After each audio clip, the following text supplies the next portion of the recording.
হঠাৎই যেন বদলে গেছে ঢাকা সহ সারা দেশের চিত্র। আগে শহরের চারদিকে তাকালেই চোখে পড়ত বিভিন্ন রাজনৈতিক দলের নেতাদের পোস্টার, হরেক রকম বিজ্ঞাপনের ছবি, ব্যানার, ফেস্টুন ইত্যাদি। সে জায়গায় এখন চোখ আটকাচ্ছে শিক্ষার্থীদের রং তুলি দিয়ে আঁকা নানা শিক্ষামূলক স্লোগানের পাশাপাশি প্রতিবাদী ছবি।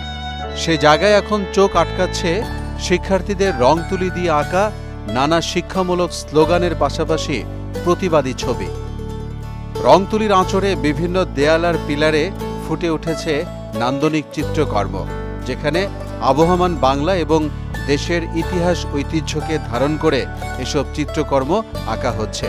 তাই রাজনৈতিক ব্যানার আর পোস্টারের বদলে এসব চিত্রকর্ম দেখে মুগ্ধ নগরবাসী। শহরগুলোর বিভিন্ন দেয়াল, ফ্লাইওভারের পিলার, ওভারব্রিজের ফাঁকা অংশ বাদ নেই কোনো জায়গা যেখানে শিক্ষার্থীদের রং তুলির আঁচড় পড়েনি। কেউ আগুনে পোড়া ভবনের দেয়াল রং তুলিতে রাঙাচ্ছেন, কেউ সেটা পরিষ্কারের কাজ করছেন, কেউ বা আবার সুশৃঙ্খল ট্রাফিক ব্যবস্থাপনায় দিয়েছেন নজর।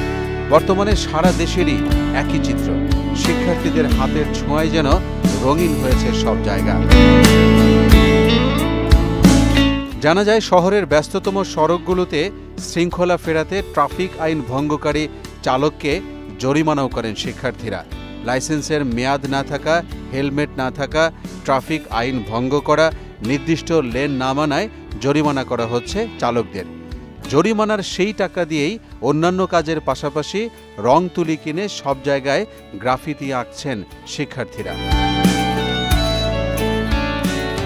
ভাষার প্রতি শ্রদ্ধা, আন্দোলনে জীবন দেয়া আবু সাইদ মুগ্ধসহ সবার ছবি, পুতুল, পাখি, বাউল, আলপনা সহ শহরের রিকশা, বাসের চিত্রও তুলে ধরা হচ্ছে রং তুলির মাধ্যমে। শিক্ষার্থীদের নেয়া এমন উদ্যোগকে তাই সাধুবাদ জানিয়েছে দেশের সব মানুষ।